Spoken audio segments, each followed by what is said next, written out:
Nutrition is your new addiction.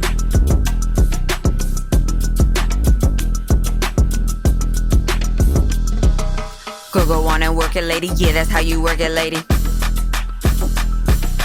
It's never nor maybe this is how you get it, baby. Work, work. Hello, hello, hello. And thank you so much for tuning in to today's episode, Generational Eating for Generational Health. Okay. Did we know that's a thing? We always know that, like, hey, we should eat good. And we always think about that in terms of benefiting ourselves.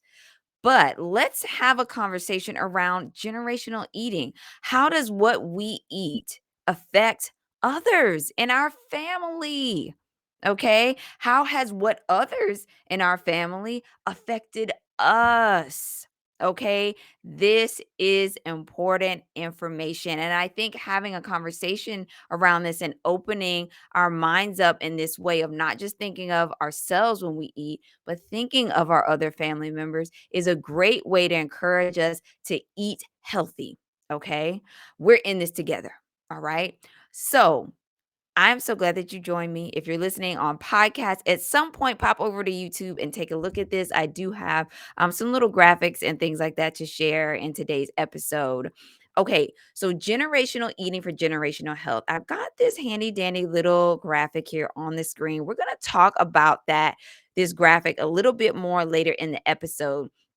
But for now, to really open the conversation up on generational eating for generational health, we really need to understand what genetics are, what genes are. Okay. So to do that, let's get us a really good definition on genes. This is one from Oxford Health. Okay. And regarding genes, it says it's a unit of heredity which is transferred from a parent to offspring and is held to determine some characteristics of the offspring. Okay. So here is another good definition of a gene. We always hear, oh, this is in the genes, how you eat or, whatever is in the gene. So let's explore that word gene. Here's a simpler definition, okay? The basic unit of heredity passed from parent to child. Genes are made up of a sequence of DNA and are arranged one after another at specific locations on chromosomes in the nucleus of the cell. Okay, so this is what genes are, at the core that we want to start thinking about. Let's start thinking deeply here. Okay. So now that we've got the definition of genes, let's go back and kind of look at one area of our graphic here. Okay. So we've got three women here, and we're going to kind of jump in and out on this photo throughout today's episode, and they're all different ages. These are relatives. Okay. So we've got the grandma in the middle, we've got the mommy on the end, and we got the daughter on the other end. And guess what? These three ladies are all genetically carrying a lot of the same material. Okay. So, really, the most important person in this picture is the one here in the middle, the grandma, right? Because guess what? This baby, the mommy here in the picture, was in her belly, and the eggs of the daughter were in the baby's belly when she was in the grandma. Okay. So, three generations are always going to be inside of each other at some point. Very interesting, right? So, how important now, when we're talking about genes and heredity and how things are passed on, how important do you think it was what grandma ate when her daughter was in her belly? That information was already passed through to the eggs of the granddaughter. So, those genetics don't come out until 20 or 30 years later, but they were made 20, 30 years ago by what grandma ate and what the grandma before that ate. Very powerful, right? Very interesting. I could get lost in this. This is just fun for me. Ask me any questions that you have on this.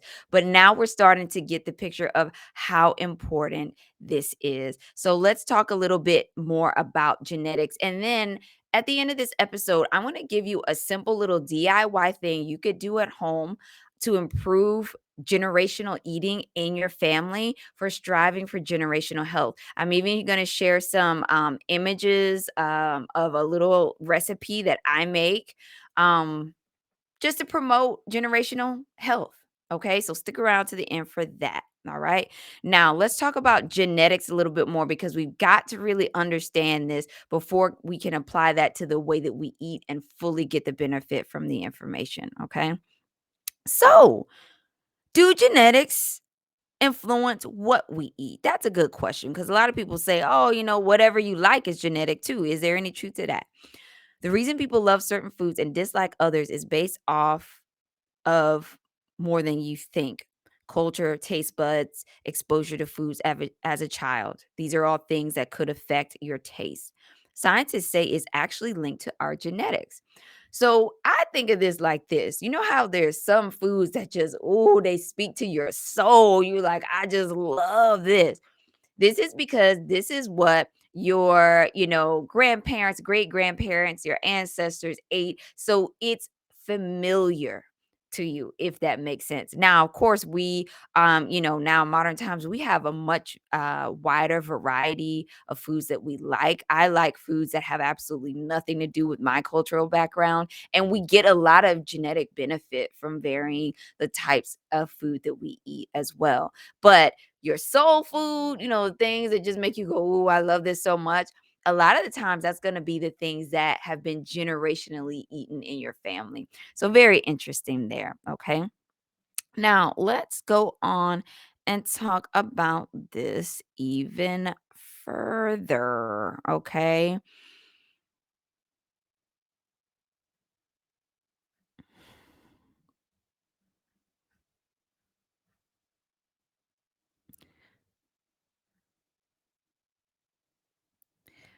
Did you know that eating healthy in some ways can change your genetics a bit, okay? And that's important to know because going back to our illustration here, if you are eating well, you're going to pass on better genetic material. So in that nucleus of the cell, when you're eating good foods, all these good genetic information are stored, and then that information is passed on to the next child, okay?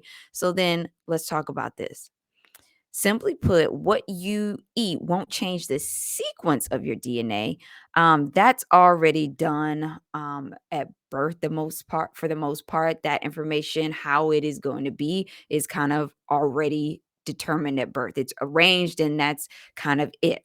However, your diet does have a profound effect on how you express the possibilities encoded in your DNA. The foods you consume can turn on or off certain genetic markers, which play a major and even life or death role in health outcomes. Very interesting. Okay.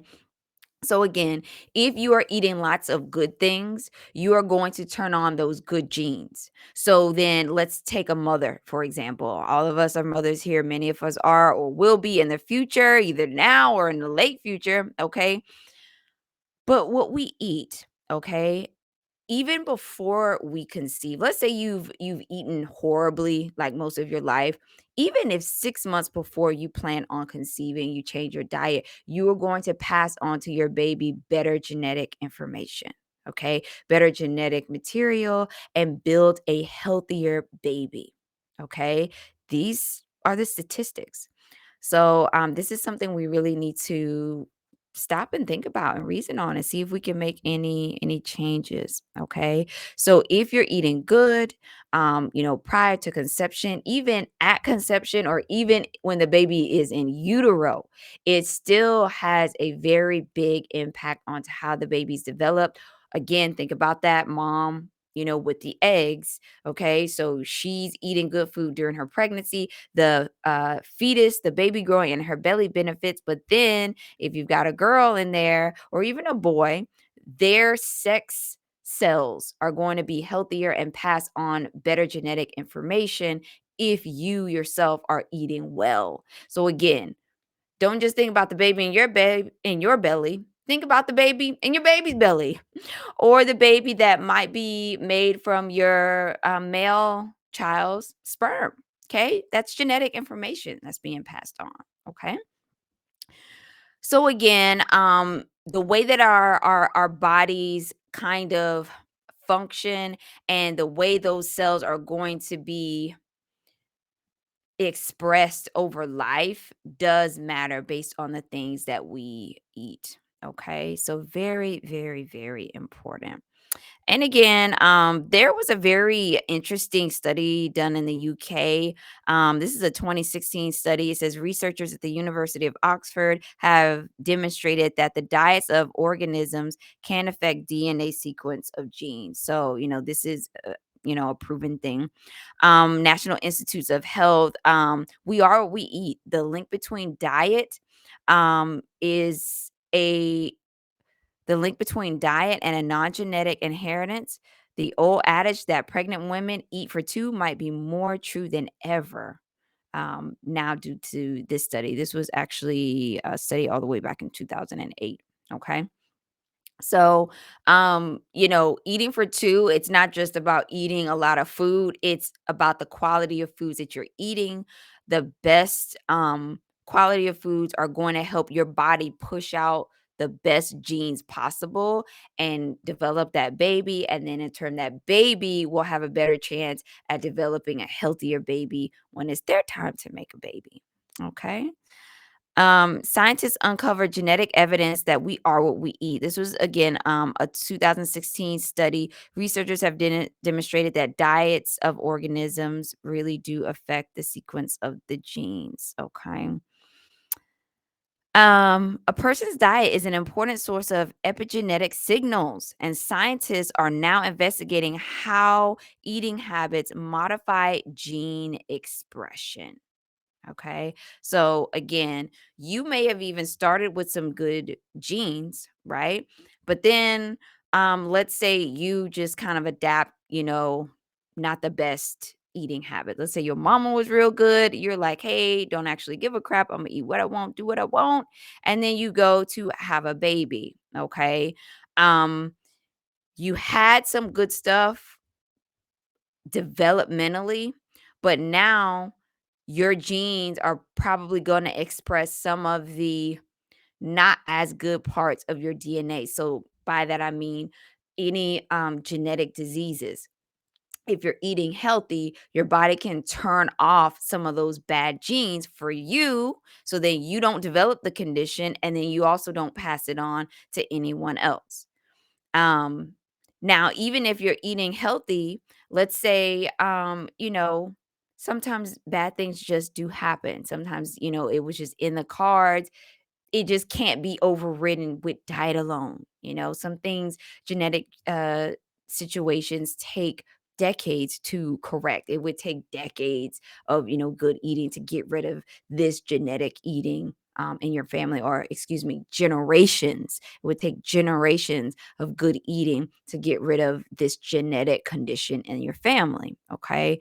So, don't feel bad about any of this stuff, but this is important things to note, okay? All right. A 2016 study, this is again another European study. Almost all of our genes may be influenced by the foods that we eat, according to new research published in the Journal of Nature Microbiology. Okay. So, our genes are affected again, just to make sure that we're understanding if we're eating good things, we turn on good genes and suppress bad ones. That benefits our cells because we will have less of those diseases affect us. And then it's also a benefit for future offspring because when they're in utero, they will develop better. When they are formed as a person, they will have better genes in them to pass on to their offspring as well. So again, that's how it works. It's a cycle. It's a cycle. Okay. Now, let's go back to our graphic again. And I just love this picture of this, happy, three generations because, this is it. This is it, as mothers, we have such a special privilege, and I'll be honest with you, as mothers and as women, a lot of this responsibility does fall on us to do this generational eating for generational health. Why? We're the ones who are cooking. We are the ones who are responsible for most of the meals. We're the ones who oftentimes are divvying out the snacks and things like that. We are the ones who tell our husbands what to eat, right? Hey, put that down. Don't eat that, right?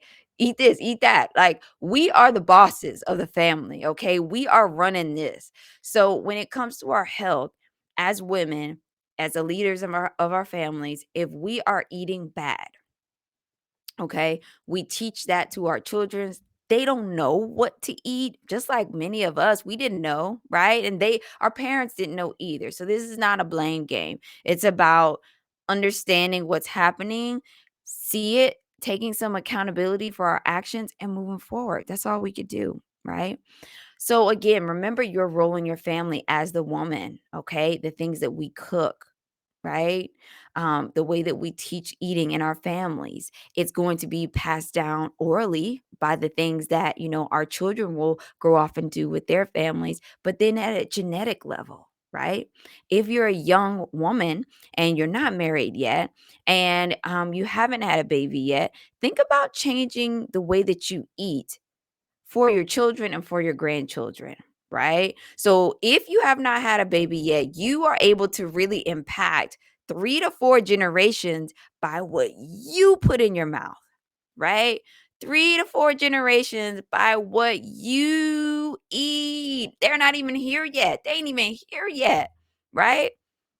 But all that genetic information is being stored, and we're either turning off good or bad genes every day by the things that we eat.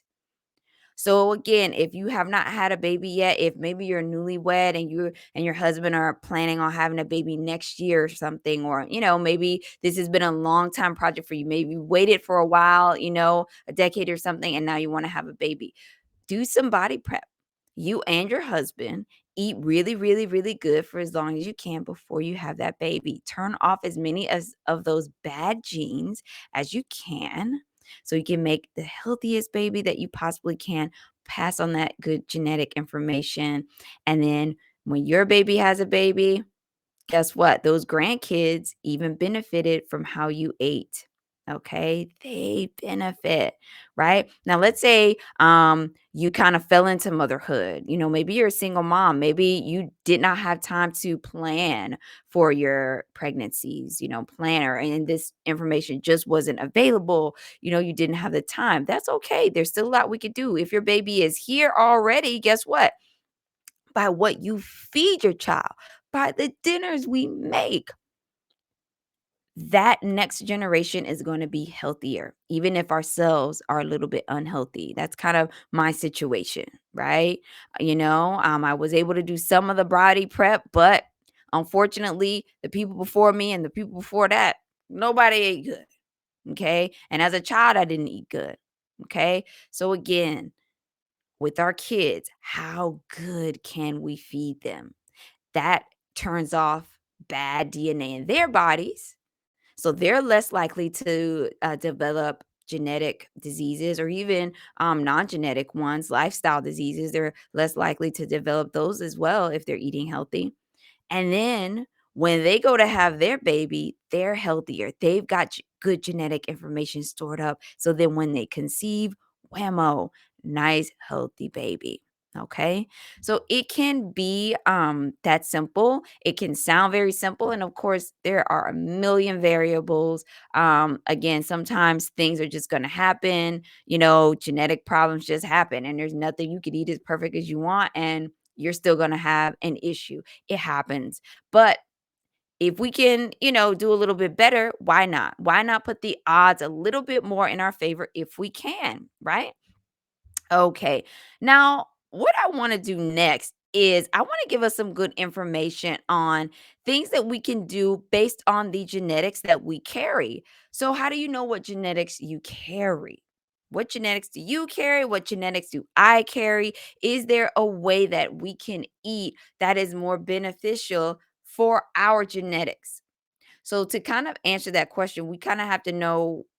where what genes we carry. Okay. So me, I'm obviously, a black female. So those are most of the genes that I carry. Simple as that. What do you look like? Okay. So then take what you look like and look at the map, find where the other people are originally from that look kind of like you, and then start eating things that are kind of from that area. Okay.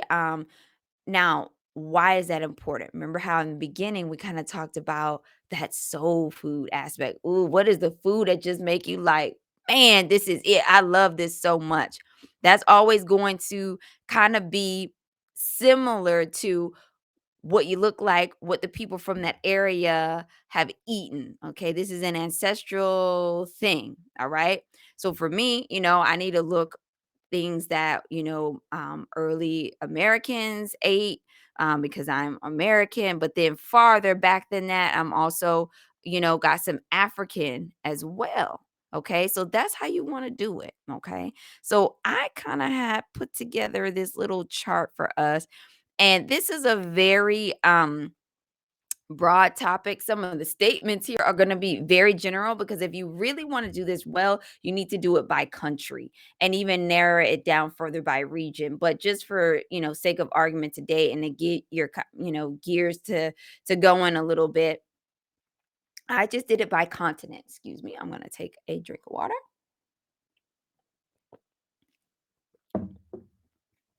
So by continent, what I did for us is I put together some foods that by continent are good things that our ancestors have eaten and will give us a genetic good start, right? That are genetically good for us, things that are already pre-programmed inside of us that are good, that are helping us fight disease because of somebody ate that a long time ago. Okay.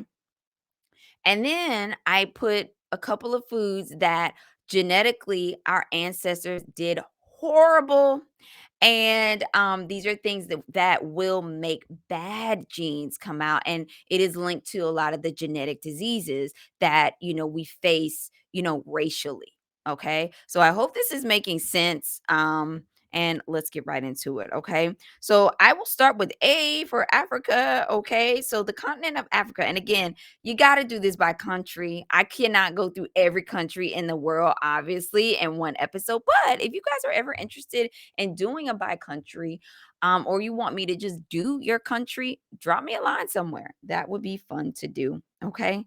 So, Africa, here are some of the good things that the continent of Africa does well as a whole. Some foods that are present in most countries in Africa, not all. Again, this is very general, that are good and that have given Africans some very good genetic information, some genetic strength. Okay. So, one food that I pinpointed was sweet potato leaf. In a lot of the West African countries, sweet potato leaf is consumed just like another green, just like eating collard greens or kale, mustard greens, anything like that. And that isn't the case in a lot of other places. Not a lot of other people outside of West Africa eat sweet potato leaves, but they're extremely good for you. They're so good for you. I think I've had sweet potato leaf one time in my life because I had some West African friends. Would have never known about it if it wasn't for that, right? So that is a really good thing. Now, another thing that Africans eat a lot of that aren't present in a lot of other cuisines is nuts. They make a lot of nut soups where the nuts are grind up, and that is like the base of the soup. They just eat a lot of nuts as they go along. Africa has a really wide variety of nuts, and nuts, I cannot tell you the benefits enough of nuts.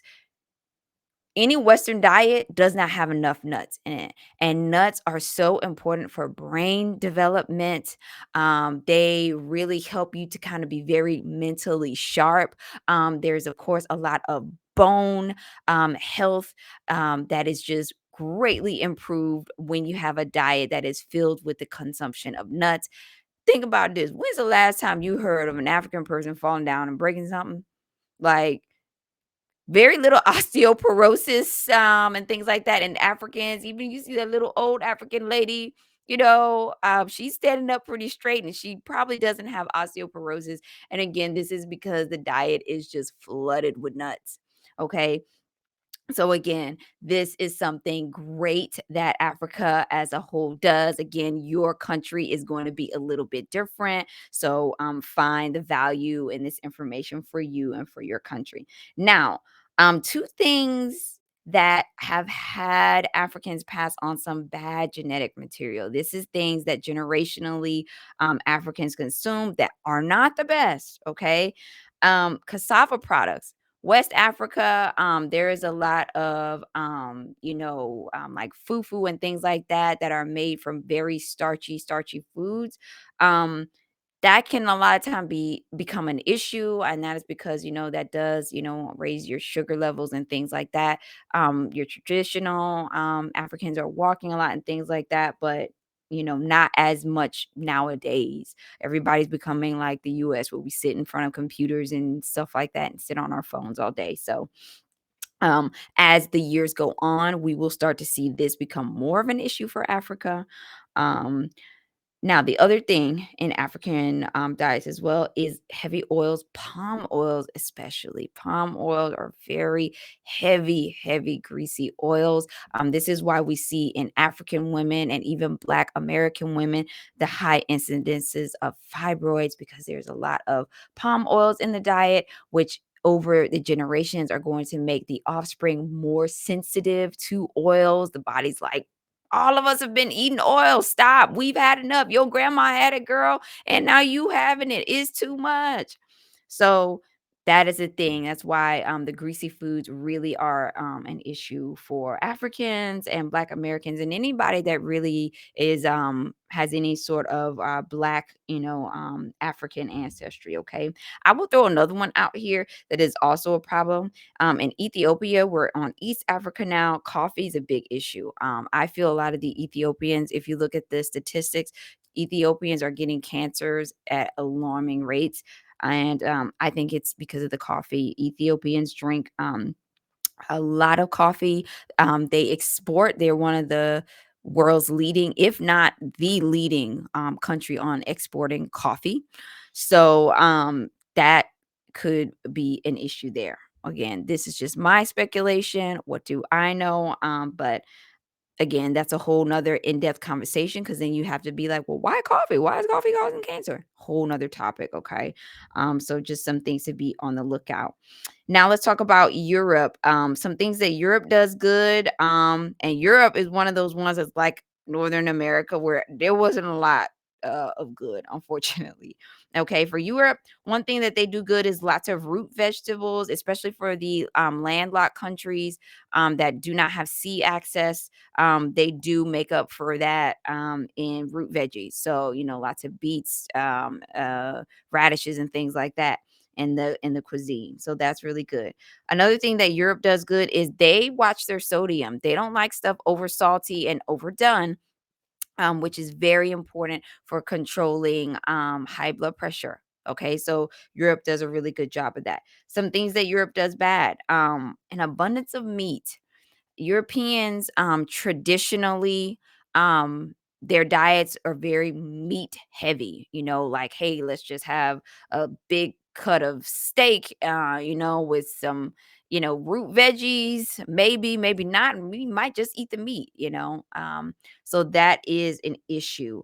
And that has kind of translated and come overseas, genetically from way back when and generationally because that's why we eat a lot of steaks and big cuts of meat like that in America because that is how Europeans ate and that came over with them. So the overabundance of meat. Now another thing that Europe better slowly roll on is the dairy products, lots of cheeses, lots of milk consumption, things like that. And again, Previously, that wasn't an issue because there's lots of walking and, healthier lifestyle. Now we're all becoming very Western and sitting in front of stuff all day instead of moving. So, again, as the years go on, we will start to see the dairy products affecting the Europeans like they affect a lot of other places adversely. Okay. Let's talk about North America. Mostly the United States, y'all. I had to really, think a lot on this one. The only thing that I really could come up with that we do well is oats. That's like one good thing that North Americans are good for. We do have a lot of oats in the diets, and I'm talking, at the core of the diet. We want to have oatmeal in the morning and, oat cookies and oats, oats, oats. Even like the Midwest is one of the world's leader in oat production as well. So we do oats well.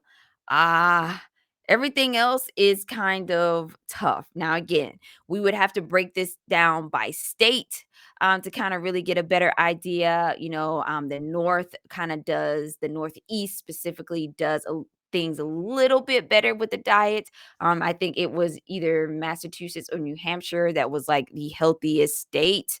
Um, but again, North America, we kinda stink, Americans, we kinda stink at the food thing. Now let's talk about some things that are bad that affect us, and I'm gonna stay on this one, because most of us here do live in North America, so I'm gonna stay on this one for us a little bit more.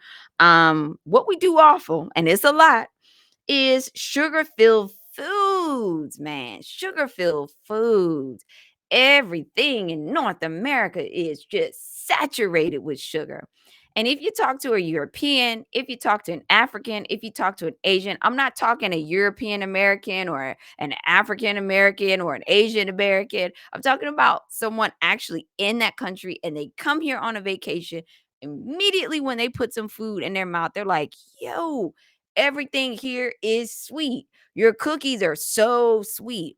That's why now the Korean bakeries are getting popular because people are sick of the oversweet that we do here in America. If you have a Korean pastry, it's got like a little bit of sugar. It's not like overwhelming, it's just enough to give you what you need. Okay. So here as Americans, though, we put add sugar in it. We just adding sugar. Some of the places I remember I went somewhere, they had the nerve to put some sugar in greens. They had sugar in macaroni and cheese, sugar in this, then give you a sweet old soda with it. It's too much, guys. We're doing too much with the sugar. Some of it's our fault, some of it's not. It's just the way things are manufactured because they know the sugar is addictive and they want us to keep buying. Europe is starting to do the same thing, so that's just not here. It's a Western thing too. Okay. So, but yeah, we do that horrible, guys. We're really bad with the sugar. And that is why I'll just share for us some statistics here in the US heart disease. Remember, sugar also affects heart issues. Okay. So, CDC, guys, one in every five deaths is heart related in our country. All right. That's awful. In the United States, someone has a heart attack every 40 seconds. CDC.gov. Every year, about 805,000 people in the United States have a heart attack. Of these, 605 are the very first attack. Heart disease has been the leading cause of death in the United States since 1950. Factors for heart disease include high blood pressure, high cholesterol, smoking, diabetes. That's the one we want to weigh in on for this conversation. Diabetes, obesity, unhealthy diet, and physical inactivity with the addition, of excessive alcohol use. That's how we rolling out here in the States, y'all. That's what we working with. It's not a good look. It's not a good look. One thing we can do as Americans is just stop drinking soda, which I will say I feel like not as many people drink soda as they used to. It's kind of an easy one to just kick out of the diet. But the sugar is a massive problem here. It's a massive problem. Now let's talk about the other massive problem here in the United States for us in the North America region. Fast food. We are the inventors of fast foods, fast unhealthy foods, I should say. Okay. Mickey D's, drive through, all of that started here because we have this work, which we've had to. This is just life. It's no one's fault, but it's what we've had to adapt to. And fast food has kind of helped us adapt to our, crazy American pace of life. And fast food is an issue. Recently I have not had as much fast food as I had in times past, just due to my geographic location. And I cannot tell you the difference that I feel, how much better when it is easy to get fast food. When you live in an area where you got Starbucks on every corner, you got, Mickey D's, Chick-fil-A. That was one of my faves, Chick-fil-A. You is very difficult. So don't feel bad if you're, over consuming fast food, but try to just do a little bit better. Even if you could just do a little bit better, maybe go from having it every day to once every 3 days. You're helping yourself out. You're helping your genes. You're giving those good genes a time to turn on. Okay? So, whew, we got work to do here in North America. Okay, let's talk about South America. South America is good because they got tomatoes. Did you know originally tomatoes are native to South America? And then the Spaniards took them back to Europe, and that's now how tomatoes are all over the place. We always think of Italians being kind of the tomato, originators, but nope, it is South America. Okay, pretty cool. So I'm not going to go into the debate about tomatoes, being edible or not. Some people say we shouldn't be eating those because I think they're technically in the nightshade family. I feel like they're all right because we've been eating them for several hundred years now, and you know they're pretty good. So I'm going to say that they're pretty good. Okay. Other thing that South America does really good is beans. Okay, South America is really, really good. With having diets that are high in beans. And again, from beans, you get a lot of good protein. Okay. So, yes, very, very good. Now, one of the things that South America does bad outside of the US, South Americans actually consume the most soda. Okay. So, that is something that we could definitely work on, South America. The other thing that South America can definitely give a little consideration to is um, high carb foods. It's a lot of rice. Most of the dishes are based on rice. Brown rice is not as available, and they don't really take the starch off of the rice like some of the Middle Easterns. It's like basmati rice. They take a lot of the starch off. Is a much healthier type of rice, even in some of the Asian countries as well. But the way we cook it in South America is a little bit differently, and because of that, it's a little bit more starch filled. Okay, so that is something to consider for South Americans. Okay, now let's talk about Asia. The fermented foods are so good, and Asia has an abundance of fermented foods. It is very common, even in Korean cuisine and things like that, to have a lot of fermented foods.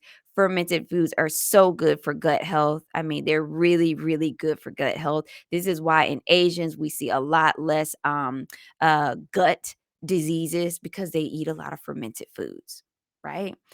So when you start thinking about this like that and seeing like what diseases affect what races of people and why, it kind of helps you to say, oh, put the whole picture together, and think about our generational eating. Okay. Um, the other thing that Asia does good is raw or lightly cooked veggies. So if you have like some traditional Asian foods, and this could be like even Southeast Asian, like even Indian cuisines, up into, your other like Asian, like, China, Korea, things like that. They will have their veggies not cooked all the way down to their mush. The veggies are cooked in a way that they're still crunchy. They still have, that snap to them. They're still living a little bit. So because of that, when you eat that food that's still living, you're passing on what? A lot of good genetic information. You're turning off bad genes, you're turning on the good ones. that gets passed on through generations, right? So this is why, we see, a lot of generational health in the Asian communities. Okay. Asia, though, to be fair, they have just such a variety of edible plant species. I mean, you think all the way from, the South Asian, to the North Asian. Think about all the different types of veggies and fruits and stuff that are just so different that a lot of it we don't even have access to here. So they've got like genetically a diet with a lot of variety, a lot of genetic variety, and variety is so good for us. So again, great information. Now let's talk about the bad things that could be improved on a little bit in the Asian diets.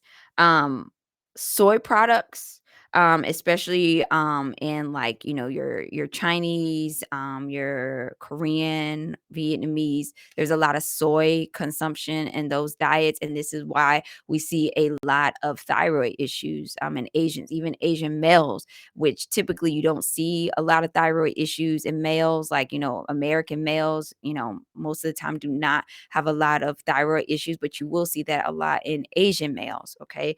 And that is because there is a lot of soy based products in the diet. Okay.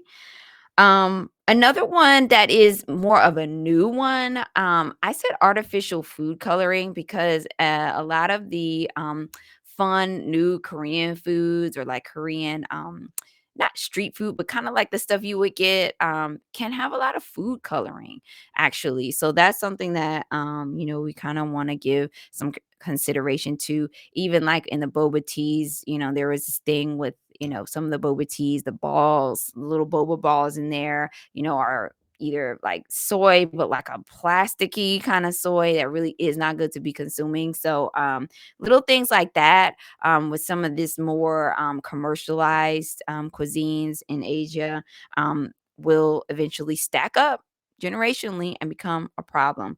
So now, let me take a swig of water. What has really been the point of talking about things we eat by continent, the good and the bad? All of the good things that I mentioned for your continent, you are going to want to start consuming more of those. Why? Your body already knows what to do with it. Okay. Your body's like, oh, this is the good stuff that I was made of. Yay, more of this. So you're going to get, I feel, more genetic benefit from it and turn off some of those bad genes faster because your body's like, hey, man, this is the good stuff that your great grandmama ate and your grandmama ate and your mama ate and you ate. And we know what to do with this. Let's get you healthy. Okay. Let's talk about the bad things I listed out by continent. So recall what I said for your continent and think about how you can start eliminating some of those things because these are the things that are giving you genetic issues, okay? Genetic problems. So if you can eliminate these from your diet, whatever they are based on your continent I gave you, okay? You are going to start to see improvement in your health. Okay. You're going to improve your health for yourself and what? Your future generations. That's what I'm talking about. This is how what we eat affects other people. It's not just about us, not just about us. Okay. Even if you have no kids, let's say you're an auntie, when they come over to your house, what kind of food they see you cooking up in that pot? Mm? What kind of food do you give them? So it just puts the idea in the minds of our young ones. Hey, I had that auntie and she would cook, this kind of food. Or she exposed me to different cultural foods. Varying our diet is important too, right? How what we eat affects others. Okay. Guys, I really hope that you are enjoying this conversation. Now let me just give you, remember at the beginning of this, I said I was going to give you kind of something that I do to kind of make it easier for myself, because eating healthy sometimes it's easy and sometimes it's not. I'm never going to sit up here and be like, it's so easy all of the time. All I eat is raw fruits and veggies. unrealistic, okay? We got to enjoy life too, okay? Sometimes I'm going to eat the chocolate cake, all right? Um let's get this up here. Okay, so as women, we're busy. Now let's stack that up some more. If you're a mom, let's stack that up even more. If you're a mom of multiples, okay? We barely got time to think, let alone think about what we're eating, right? We got to take some of the guesswork out, because if we don't think about it in advance, we fall for the fast food. We like, man, I didn't even think about what we're having for dinner tonight. Go through the McDonald's drive-through. Let's get Popeye's chicken. We're good. I'm tired. Okay. We got to fight that. We got so much fighting against us. Here's how you do it. Girl, go ahead and get you the biggest pot you can find and start making yourselves, making for you and for your family, whole food soups. Okay. Don't even put no meat in it. All right.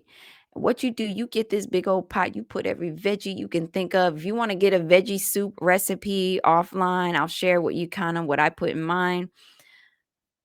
It don't even matter. Okay. Whatever you could throw in the pot, cut it up. If you got kids old enough to help you with the cutting, girl, sometimes I'm so tired. I'm just in there hacking stuff. I even break it apart with my hand. I'm like, ugh, in the pot. I'm tired. Somebody help. Okay. However you can get it done. Okay. This ain't about being a chef or having your soup look perfect with all the little cut up pieces. We're about survival. Okay. This is survival for us. We're surviving. Okay. So you take your veggies, put them in the pot, put you some water in there. You can put some veggie stock in there. If you want to put some chicken stock in there, no biggie.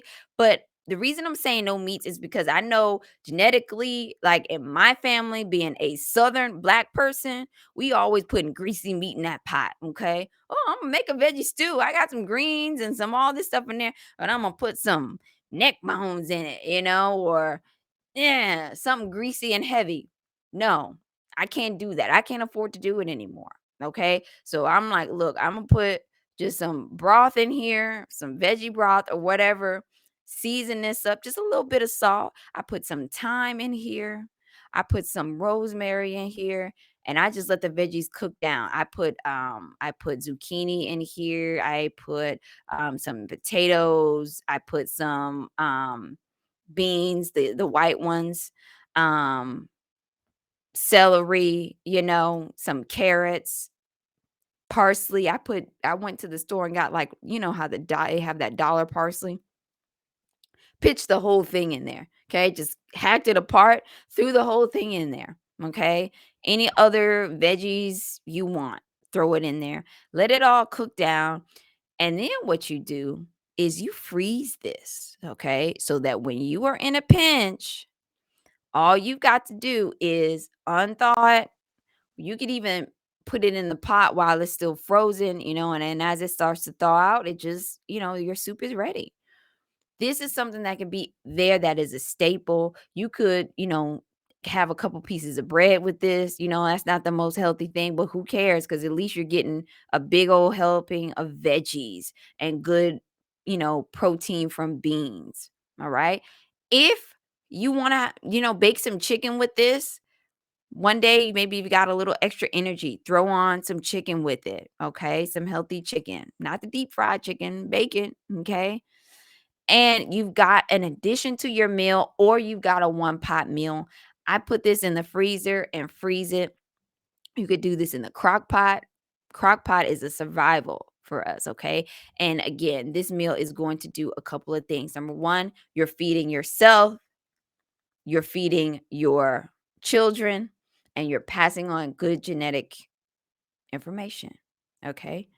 Simple as that. You're also teaching your children how to do it when they get in your shoes, because eventually one day they're going to be a mama. One day you're going to be a grandmama.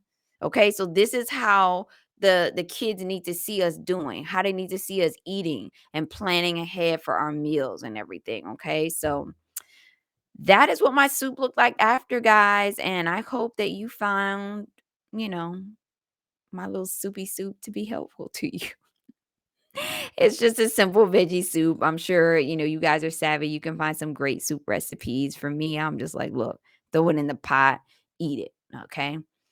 Ladies, I would really like to know what you feel about this episode, okay? I would love, love, love, love, love your feedback. I hope it's been interesting. I know it's been a lot. This has been a long one. But I think that this is really an important conversation. We need to start thinking about how what we eat affects our kids and their kids. Think of it that way. And I think when we think about it that way, right, it makes us want to, you know, eat right. Think of your grandkids. Do you want to feed your kids bad and have it affect them and then have it affect the grandkids too? We're all going to be there one day. Okay. All right, ladies, let me tell you something else I would love for you to do for me. Could you please, if you're not already, follow me on Instagram? I very much appreciate that. Sometimes I put nutrition stuff here, on Instagram and everything. So I hope you'll take advantage of that, following me there. I'm trying to be on Instagram less because I'll be honest, it'll mess your mental health up. You know me, I'm never going to tell you any lie. Every time I try to start growing my Instagram, I start feeling out of my mind because it just drains so much of your time and you get nothing done. So, anyway, the next thing you could do for me, you could please follow me here on YouTube, subscribe. Okay. Hit the like on this video if you're watching on YouTube. Subscribe, share the video. If you're maybe you're a grandma and you're like, man, I really want my daughter to hear this. My daughter, she's giving my grandkids McDonald's all the time, and she's not getting it because I didn't get it when I was her age, and now I've learned, right? Share this video with her. Share this video with your friends, okay? All right, ladies, that is it for me today. If you have any questions on any of the information we went over today, please feel free to drop it below in the comments, and I will see you next time. Have a good one. Bye-bye. Nutrition is your new addiction.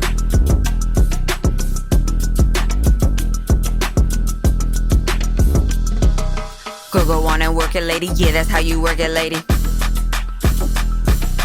It's never nor maybe this is how you get it, baby. Work, work.